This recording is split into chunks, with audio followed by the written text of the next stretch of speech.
We are following developments today on the submersible tragedy. The Titan's Canadian mothership, the Polar Prince, docked in St. John's this morning.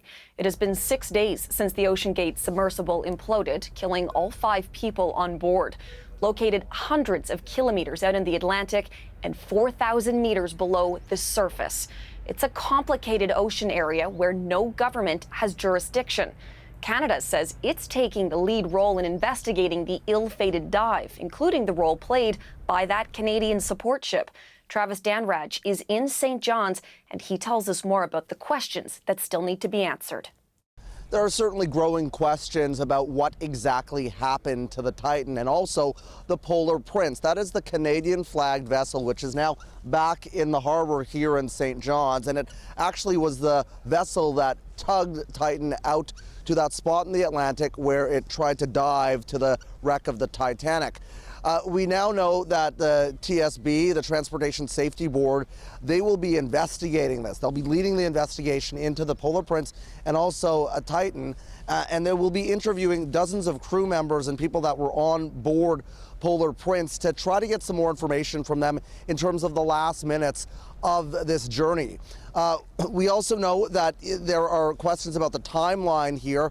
The Department of National Defense confirmed that they knew from the U.S. Navy that there was underwater sonar that had detected some sort of anomaly that sounded like an explosion or an implosion on Sunday. So certainly a lot of questions about when exactly this happened, and that might be an indication as to the exact timeline on this. So all of this is going to be combed through over the next coming months, but certainly a lot of questions. We had a chance to speak to one former investigator with the Transportation Safety Board. Here's what he said.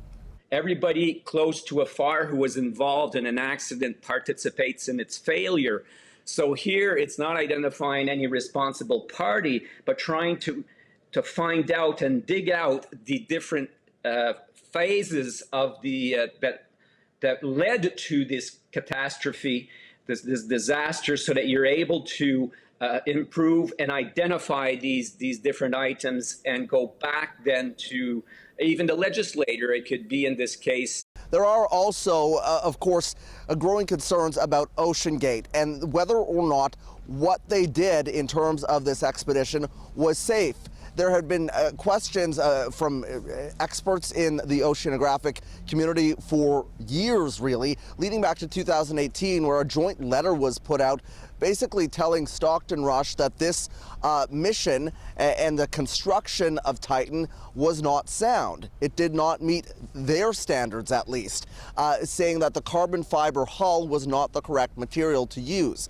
So there will be a lot of questions about that, but people are, of course, still remembering Stockton Rush and the other victims that were on board. I had a chance to speak to one woman earlier who was here in St. John's laying flowers as a memorial.